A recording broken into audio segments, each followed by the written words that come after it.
پاکستان کی شروعات ہی اظہار رائے کے حوالے سے اور کانٹیکس سے کوئی اچھی نہیں رہی۔ پہلے اظہار رائے پہ ضرب کب لگی؟ جب قائد اعظم کی تقریر 11 اگست 1947 کی ریاست ہی نے اس قائد کی تقریر کو، اس کی ویژن کو سینسر کیا۔ کس نے کیا؟ یقیناً ریاست نے کیا، اور وہاں سے ایک لامتناہی سلسلہ شروع ہوا۔ بدقسمتی سے ہماری آدھی تاریخ پاکستان کی وہ ڈکٹیٹرشپس میں اور ان حالات میں گزری جہاں پہ اظہار رائے کا کسی قسم کا کوئی گنجائش نہیں تھی۔ مجھے ایدی امین کا ایک جو یوگینڈا کے صدر تھے، ان کا ایک مقولہ ہے۔ انہوں نے کہا، yes there is freedom of expression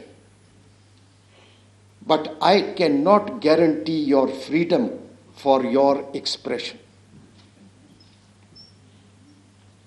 اور فریڈم آف ایکسپریشن یا اظہار رائے پہ یہاں پہ جرنلسٹس ہی نہیں، یقیناً جرنلسٹ کا بہت کلیدی کردار رہا ہے۔ انہوں نے اپنی اظہار رائے کے اصولوں کو بلند رکھنے کے لیے کوڑے بھی کھائے، لیکن صرف وہ نہیں تھے۔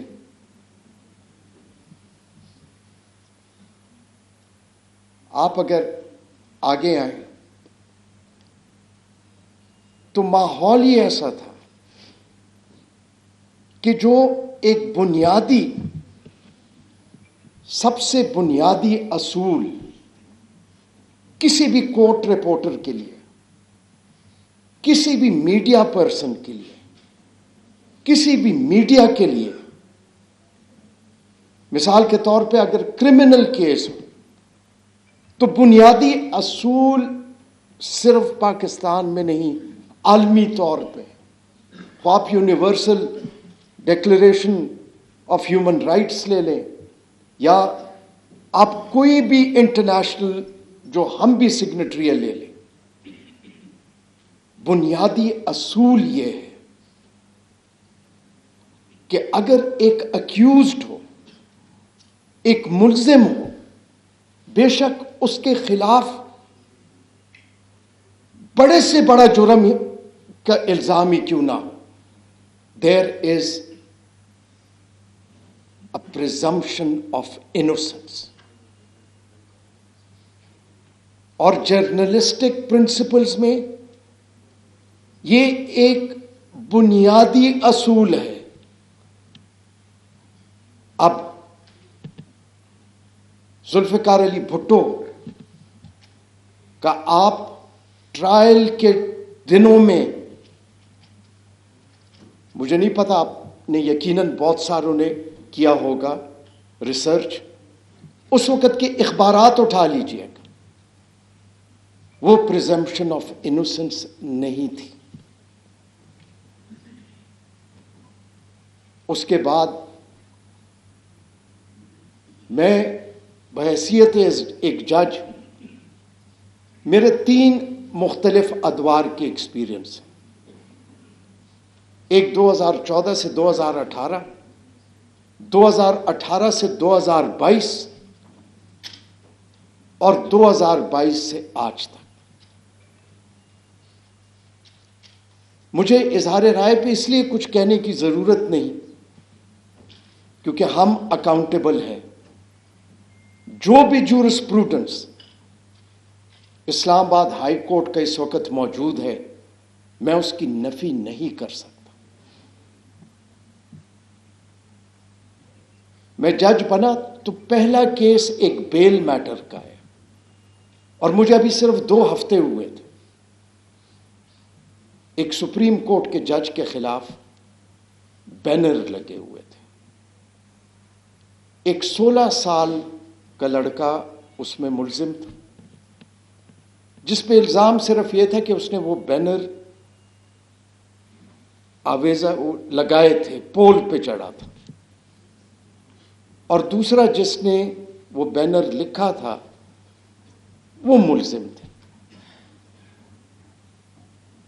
2 ہفتے ہوئے تھے، اور نیچے عدالت نے بیل اس چیز پہ ڈسمس کی تھی کہ یہ جرم صرف سپریم کورٹ کے جج کے خلاف نہیں، یہ پوری عدلیہ کے خلاف. وہ میری غالباً پہلی رپورٹڈ ججمنٹ تھی، لیکن اس میں بھی ایک عنصر فریڈم آف ایکسپریشن کا تھا. کسی نے یہ تحقیق کرنے کی جسارت نہیں کی کہ وہ بینر لگوائے کس نے تھے، لیکن وہ 2 ملزم بیچارے وہ پھنس گئے تھے. 2 چیف جسٹسز نے سپریم کورٹ کمپلیننٹ بنی تھی، اور کمپلیننٹ بنی تھی اظہار رائے کے اوپر، ان پہ اینٹی ٹیررزم کے کیسز بنے تھے.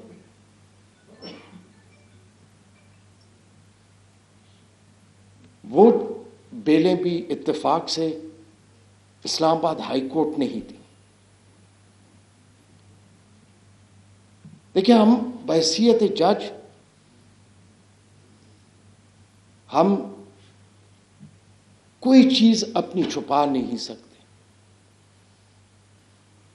تنقید ایک ایسا دور ہے، اور جس طرح میں نے آپ کو کہا، ایک ماحول میں ہم بات کرتے ہیں.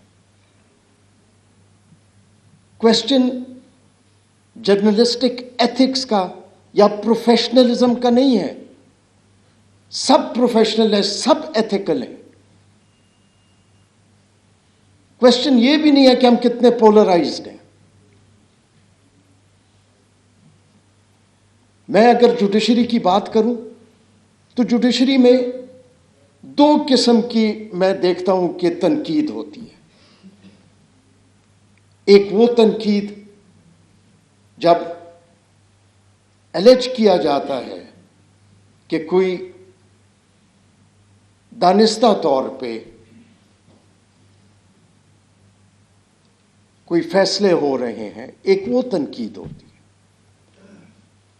ایک وہ تنقید ہوتی ہے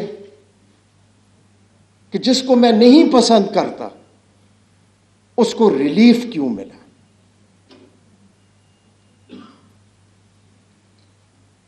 لیکن وقت کے ساتھ سچائی خود سامنے آتی ہے. 2018 میں دوسرا، ججوں کو انڈیپینڈنٹ ہونا چاہیے. یہ بھی جو کنٹیمپٹ کے اصول ہیں، یہ اصول بھی برطانیہ میں جج کو پروٹیکٹ کرنے کے لیے وضع نہیں ہوئے.